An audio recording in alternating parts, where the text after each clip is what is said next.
Hey everybody, what's going on? This is Derek. Welcome to episode 16 of my 30-day Facebook Live challenge. I'm excited to welcome you here tonight. I've got a lot of ground to cover, which means I'm probably going to talk way too fast, and it's going to be kind of a roller coaster, but it should be fun. I've got a lot of stuff I want to talk about. So let's see. So tonight we're going to talk a little bit about Illustrator tonight, do some tips and tricks there. I know I've been playing in Photoshop quite a bit lately, so we'll jump into Illustrator. I'm going to show you some texture tricks that I use, some resources for that as well, some masking, and then also I've got a logo critique from one of our students. Dustin wanted to share and have me critique some of his work, and so I'm going to pull that up on the screen. We'll take a look and give you some feedback there. Also going to kind of delve in a little bit deeper to the pricing question that we had in the group about how to price branding and identity. And I'm just going to touch on that briefly. I'll probably bring my wife in actually on one of these live casts here in the next couple of days, and we can talk together about how we've priced our work and kind of get more into specifics of how we arrived at those solutions. But I want to touch on that just a little bit to kind of help you out right now, because I know you're right in the middle of trying to figure that out. And then also, let's see. Oh, staying healthy and active. So we're going to talk about that real quick. So all that to say, the other thing that I've realized is sometimes my feed freezes and stalls out. Just the internet here is not super great. So what happens is after this is all done, it actually records it down, and then I can push it up in a high def after the fact. So if I lose you, jump back on the feed, and we'll go from there. So from the top, diving into Illustrator. So this is a, I guess I need to, there we go. Now you can see it. So this is a logo design for apparel, for a shirt, for a jersey. I'm assuming it's for a jersey. That makes sense. Maybe it's just a t-shirt. Anyway, Dustin, you can comment on that all you want. But basically, I'm just going to give it a quick overview, just some feedback, my 2 cents on it as a whole as I look at it right away. I know it's kind of tough on this white background, but it's got this mask, so if it's on a color, it's got this really cool distressed texture to it, which I think fits nicely for being a part of the football side of things. So what I'm going to talk about, like I said, first impression, really great. It's going to work well on a t-shirt. I like it. And I'm just going to kind of get a little bit nitpicky about it. And so these would be things that I would do if I was approaching this, not necessarily something that would make it right or wrong. So much of design is very, very subjective, but these are just, again, little details that I notice. So the first thing is, let's just start kind of top down. So we've got this Raiders football text in this arch here. And the couple things I would do differently is I would probably track or trim this out to where it fills up even more down here. So we have this negative empty space down here or here. Or maybe, throw in some other design element. Honestly, maybe it's fine. Maybe negative space is totally fine. But if it were me, I'd make it just a touch bigger and kind of come all the way down to here. And I like how the football helmet kind of bleeds over this box. I'd probably have it kind of bleed into, if the L was coming down here, kind of bleed over it just a little bit there as well. And at that point, we could probably scale that up a little bit in general, make it bigger. Now, the other thing I kind of look at, and this is me kind of being nitpicky about details, like super nitpicky. So and again, if this was something you did on purpose, then, you do you, and that's awesome. But to me, it seems like, and I could be wrong, but it seems like the space between the top and the bottom between the outer circle and the top of the font is a little bit bigger than the spacing down here. And the way I could check that is a few ways, but usually what I do is I just draw a box or a shape. So if I draw a little rectangle from here to here, I'm going to make it some other random color so we can kind of see it. So there's just a simple way to measure stuff. I'll just drag a copy up top here, and it looks like it's basically the same. Now it is on a curve, but it's just a touch bigger. So for me, and again, I can't emphasize enough that I'm being super nitpicky here. If this is on a t-shirt, nobody's going to notice. If this is for a professional, going to be used as a corporate logo, you want to make sure that this is dialed in. Either make the spaces much different so it looks like it was on purpose, or make them identical. So again, it could also be the font. It could be an optical illusion, but to me, it looks like the spacing isn't totally identical. So I'd work on that. Now, the other thing, anytime you have the letter A or the letter T, there's basic typography. It gets difficult with your kerning between the letters, your spacing between the letters here. And so to me, it feels like, these O's are almost touching here, and there's a lot of space between the top of the T here and the top of the O. So I would kind of work on that spacing and try and balance that out, even though the font might be, you know, totally dialed in. Optically, it doesn't quite look right. It kind of looks funny on that arch, the way it expands between here and here and here. So I would kind of pay attention to that as I'm doing my typography. Same thing with the B and the A. So down here, the A and the L, it's touching here, so but they're not touching a bunch, just a little bit. So there's some tension there, but they're not quite touching there, and there's a lot of space here. So again, this is something where, depending on the font you use, Dustin sent me this font. I installed it, and it actually had a couple little. I should have showed you guys that when I opened it up. Let me see if I can do it again. So when I go to install this font, and I hit this little twirl down over here, I can see over on the right, it might not show up on this live stream very well, but you can see I've got a lot of green check marks, like the tables of the font and everything else look good, but there's a warning for the name and then also a warning down here for the kern table structure. So that could be where part of this weird kerning is coming into play. Is it might be a font that just either was a free font from somebody who wasn't totally, what am I trying to say, being nice here. Either somebody wasn't very good at making the font, or maybe it was the font software, the way it exported it, or maybe it was, a lot of issues, but that could be part of it. So that's just, again, me being super nitpicky. Something that I noticed was just the way those letters kind of work together. So, and then kind of the same thing down here, the two and the rivers, I feel like there's a lot of space between the O and the R. And then almost, let's see, there's almost half as much space. Just check it out here. And I like to use shapes a lot when I measure things in my design, just to kind of see how things fall into place here. So let's change this color just so I can kind of see what I'm working with here. If I bring this back over into the shape, it is almost just a little bit more than half the size. So what I would do, I would actually make the space between the S and the end of the box the same on both sides. And again, this T, see how it's not quite centered to that box? Also the space in between here. I would make all three of those spaces match. So again, man, I can't emphasize enough that this is me being super nitpicky. And this is just how my brain works. Doesn't make it right. It's just what I see. So that's what I would do with how I adjust the font here. Now, let's talk about masking real quick and masks in Illustrator. So to get this effect, what we've got going on, if I come over here to the transparency panel, and if you don't see that, you can come up to Window and all the way down to Transparency, or Shift-Command F10 if you're feeling like using your shortcuts. And it'll open up this transparency box where we can apply different effects and different blend modes to this design. But what you'll notice is we have this little shape here, and this is actually our mask. So I can click on this, and I can do different things to it. I can click clip or invert, and depending on what you've got going on, you'll see different effects. Or I can click release. And what that's going to do is show you what shape is actually over the top of all your artwork. So now, what I'm going to do is click on this mask we've got going on. I'm going to hit Command X to cut it. So it'll actually cut it from the artboard and copy it to my clipboard.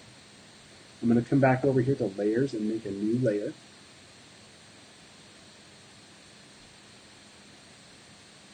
Maybe. The computer's going to choke on me. It's all good.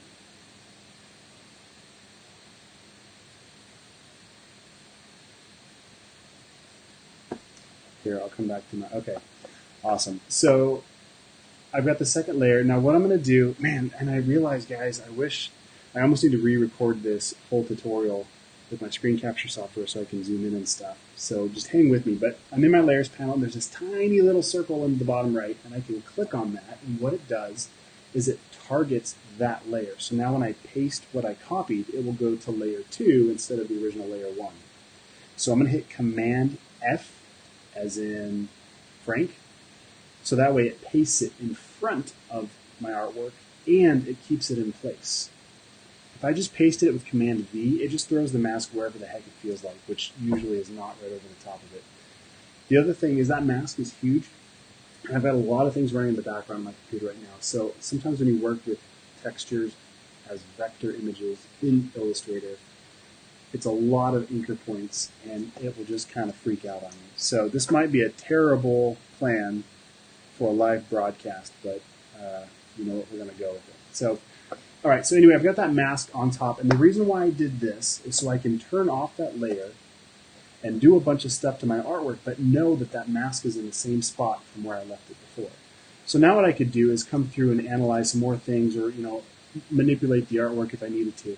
So a couple other little, again, nitpicky things that I noticed when I was looking at this logo, things that I would at least review when I was doing this is, depending on how this is being produced on, let's say it's a jersey and they're actually doing a vinyl overlay versus like a screen print or something, you might run into problems with how close together this line is without actually touching. You might have problems, maybe not, but again, it just depends on the process. So what you might consider doing would be closing up these anchor points. There's a few ways we can do it. I can click on the path with my direct selection tool up here, the letter A. Hit the letter P to get my pen tool, and then just start deleting those anchor points. That's one way to do it. I could also just get my blob brush, Shift B, and start painting with white over the top. Now this is a little bit rough. I mean, this isn't necessarily the right way to do it. It's just me trying to show you some things fast. At this point, I can even just grab this anchor point up here with my direct selection tool and drag it wherever I want. In this case, drag it over to the R, start kind of forcing these to close. And again, I would clean this up much better before I ship this off. But if I zoom back out, you can kind of see what happened there. We kind of tighten that up a little bit. Might do the same thing over here. I could even play a little bit further and connect this T. So I'm going to click there and shift click my direct selection tool. And then check to drag and then hold down Shift to bring it across here so they kind of connect. Totally don't have to do that. I'm just kind of playing at this point. Just ways to kind of make it a little bit, more, not that's not unique already, but if you're making this a logo, I like to find ways to do things so somebody couldn't just get the font, type it up, and then all of a sudden have the same logo. So just giving you guys some ideas as I go through, as I look at this. I might do the same thing here. At one point, I kind of played with filling in this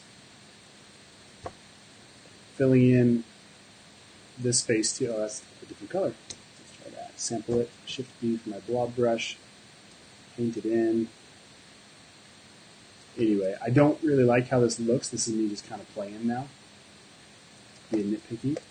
So those are my thoughts about the logo. Overall, really, really great job with this. So now what I want to show you is, let's say you like that masking texture idea. Well, how could you do this on your own if you don't have the texture? Well, let me show you a couple resources real quick. So the first, I'm going to jump over to textureking.com. So www.textureking.com. And when you first get there, I'm flying. All right, so when you first get here, I think I clicked right here. You see this grid of 9 images. I clicked on this one right here. And I don't know if it'll be there when you get there, but it was there when I got there. So I clicked on it. It opens it up like this. I'm going to right-click, copy the image. I'm going to jump over into, actually, I could probably jump right into Illustrator, but I've been doing this forever, and just old habit. So what I do is I jump into Photoshop. And what you see here is what we're going to make. What I'm going to do is hit Command-N to make a new document. And when you have something copied to your clipboard, Photoshop will give you an option to make a new document that's the exact same size as what's on the clipboard. So in this case, I'm just going to say, yeah, use that clipboard size, hit Create, and it'll be the exact same size as whatever I've got copied. I'm going to hit Command-V, as in Victor, to paste it. And then what I'm going to do is come up here to Image, Adjustments, and then down to Threshold. So I'll click on that guy, and now all I have to do is basically scrub this to get it to however I want it to look, right? At this point, I can do just a really subtle texture, or I can kind of make it where a lot of that is filled in, and I'll click OK. And then I hit Command-A to get the marching ants around the entire artboard. That's the same as going to Select All. And then what I'm going to do is go to Copy. So Command-C and copy that. Jump back into Illustrator and actually make a new document.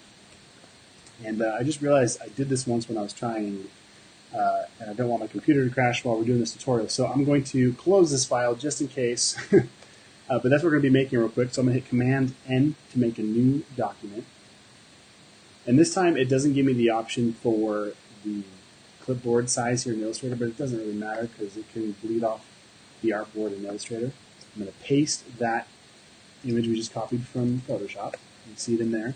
But right now it's just an image, and actually we could probably, to be honest, I haven't figured this enough. I'm going to target this layer 1 here. It's got all of the vector artwork, and hit Command V to paste it on top. You click Make Mask. Yeah, this is where it's going to go sideways because I don't usually do it this way. Let's just go back. Okay, so back to this texture. Up here, when I have it selected, up at the top, I'm going to click on Image Trace.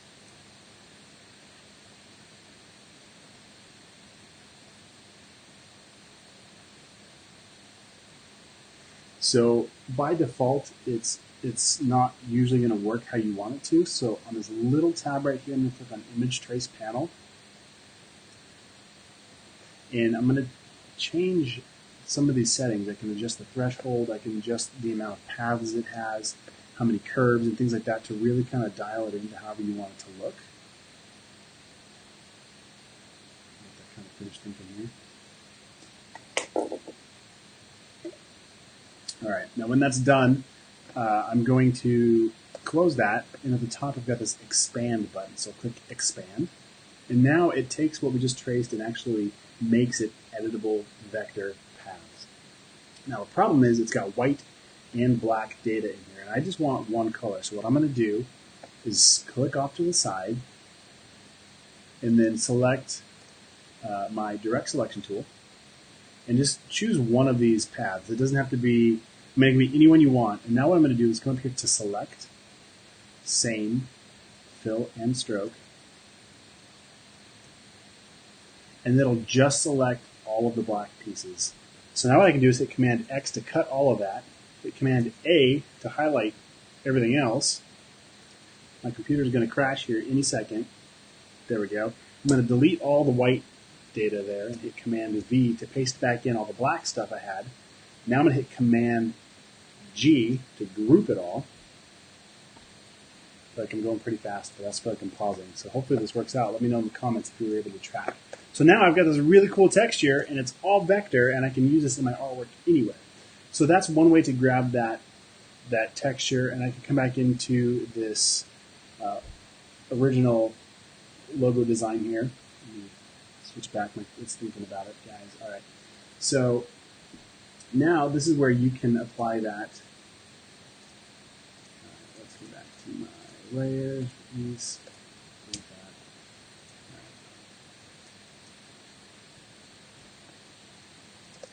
Right. So this is one way to bring in a vector texture, and again, sometimes working with vector textures that are outlined like this is a lot of work on your computer, and in this case, it's going to really knock out that design. So maybe not a good example specifically for this, which is why we brought back and saved this original texture that we had here. Cut it, come back to this first layer, paste it on top, and then I can reapply it as a mask. Maybe. Just thinking about it.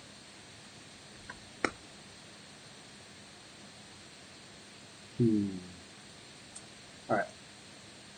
So now I'm going to paste it in front.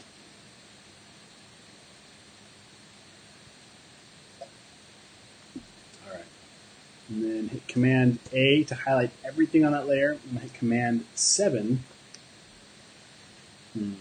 Just kidding. All right. Well, fine. So usually what I would do there is go to hit Command 7 and make a mask that way. There must have been an update, or I'm not thinking clearly because I'm worried about the live. Okay, clipping mask, make. That's what I'm trying to do. Object, clipping mask,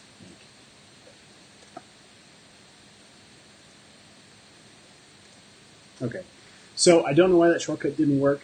I'll probably watch this video later and be like, oh yeah, I should have said this.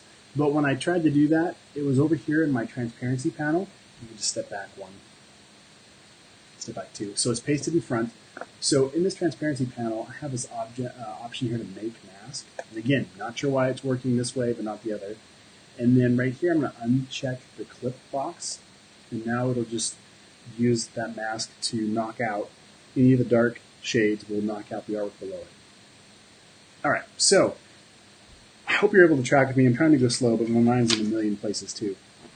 So that texture. Okay, so the other thing I want to show you real quick is maybe you're not up for making your own texture. Maybe you want to find something. And I've shown this before in some other tutorials, but Creative Market has a ton of great assets and things that you can actually buy to help speed up your workflow. But this guy, Retro Supply Co., and honestly, I'm not getting paid to say this. I don't know this guy or anything like that, but he's got some amazing, amazing products for sale.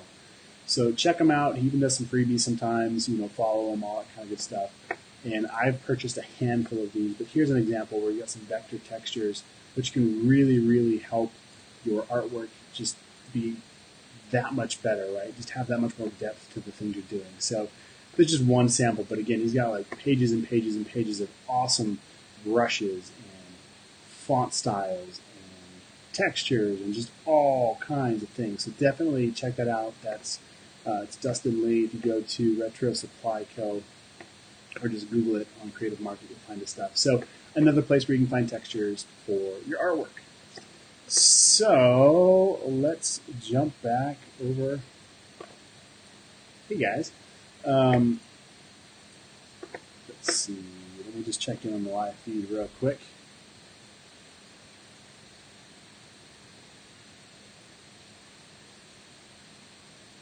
Fit make mask Denver. Hey, thanks, Dustin. That was helpful like 5 minutes ago. Glad I figured it out, though. I already felt kind of stupid. See, I knew there was something weird. What else? All right. So let's talk about another pricing question. So let's see, where's it at? So the question is right here. I want to ask you how to charge when customers are asking for brand identity. Let's say we only offer them style guide, brand, but no printing. So how do you charge?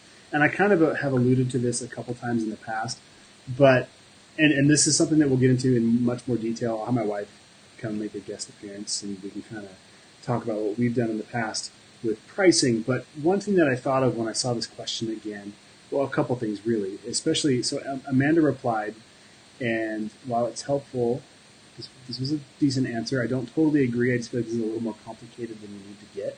She says charge your hourly rate, then take the average price of their products and services, so as in your clients, get a rough estimate of what they will make in a year, add 2 to 5% to your hourly rate by providing. So that, to me, I mean, that just seems like way more work and way more sleuthing and research than you need to do. But I do agree with this. By providing them with branding, you are helping increase their sales, and you deserve not necessarily a royalty, but like there is high value there. There is value in the work you're doing there. So that's not even making sense. So let me just respond to that real quick. So what we do, and an idea that I had that I've heard before as I was looking at this was we've got the whole creative media chop shop thing going on, right? We're Mitchell's Garage, creative media chop shop. So we've kind of branded around, vehicles and shops and the look of that, kind of some vintage retro look. And so the explanation that I've said in the past was when you're talking with a client, you don't have to have just one, like, this is what I charge, this is the one thing you can get from us. You can actually provide them with options, and options are huge. And the way we explain it is, and I've said this in the past, do you need a Vespa? Do you need a good Chevy? Do you need a Cadillac, right? Like, what kind of range of project are you looking for? And you might decide that you just don't offer Vespas. We just sell Chevys. That's all I sell. So if you need something cheaper than, say, in this case, maybe $1,500 or $2,000, your client's like, no, I want to spend $100, and say, awesome. Actually, you could check out 99 Designs, or you could check out Fiverr, or you could check out somebody else. But our base price is $1,500 or whatever. So that's one way to approach that. And the theory behind having a low, a medium, and a high, like even if they tell you, well, I really want the Cadillac, I would still show them low, medium, and high.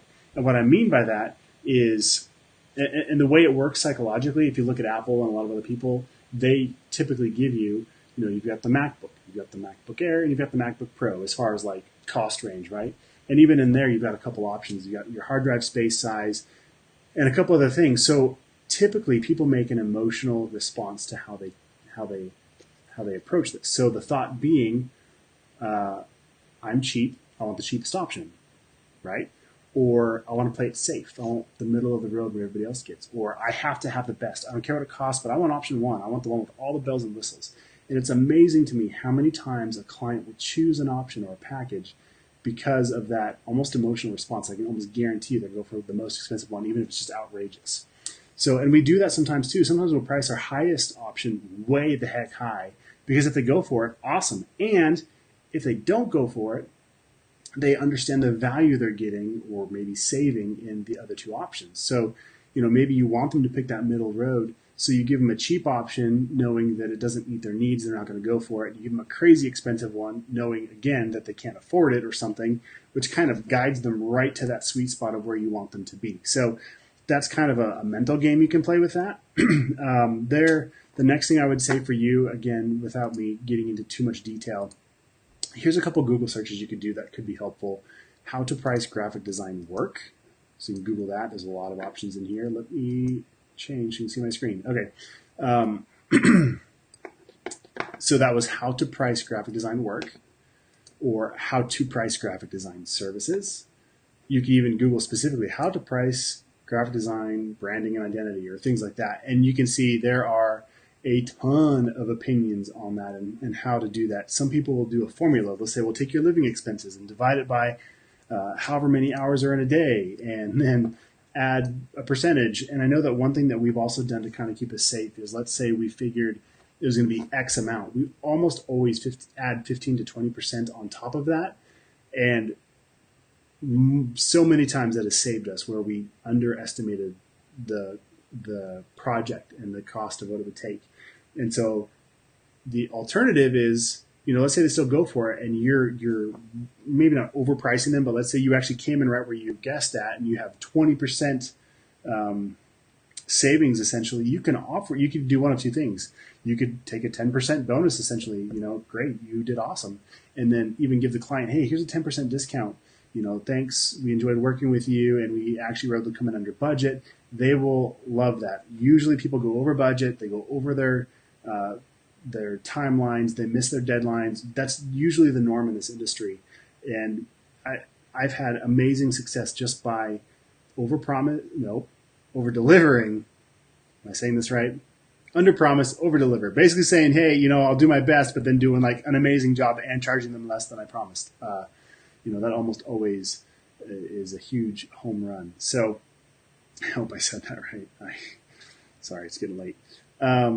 The other thing you could do, the other thing I've done in the past for pricing is I've taken an Excel spreadsheet and literally thought through every second of the project, from how many phone calls, how long will those phone calls be, will I have any meetings at the coffee shop, will I be showing them multiple comps, how long will it take to make those comps, how about my time planning this right here, as far as like actually making this spreadsheet, well, here's an hour, like trying to figure in every second of mental thought and actual, what I call pushing pixels, where I'm actually designing something or going through the discovery phase, like every second that I can allot, and then adding 20% to there. So that's another way to kind of find, a ballpark, at least so you know that you're making your hourly rate, you're not going broke, you're not making like 50 cents an hour, as Napoleon Dynamite would say, right?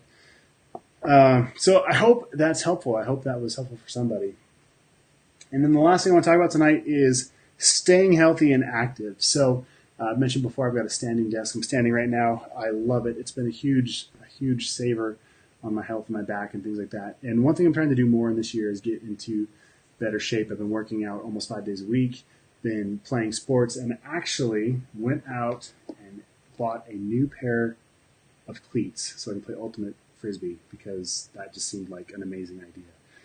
And they just looked so freaking cool. I mean, look at these things. I don't know. I think they're cool, which made me think, like, somebody had to design these. And how awesome is that? That the software we have on our computers, granted, they probably use some 3D modeling and some other stuff, but like, I just think that's awesome that you can take these skills that you guys have and do something crazy with it like this. So the next time you guys are out, look at people's shoes and look at them as something you could design on your computer and just, I guess marvel at the idea that you can even do that these days. So that's what I got for tonight. That's what I was inspired with tonight when I picked up these cleats. I know it's kind of ridiculous. I'm in my 30s, like I said, and I'm buying a pair of cleats, but I don't know. I just wanted to relive that and stay active and force myself to get out from behind the computer a little bit more. So anyway, that's what's going on in my world. I hope that was helpful. I hope those tutorials, those tips and tricks were helpful. Thanks, Dustin, for sharing your artwork tonight. Let me kind of critique it. I appreciate that. If you guys have any artwork you want to take a look at, he just sent it to me in chat, so I guess you'd have to be my friend, and I'm not all of your friends yet. I'm sorry.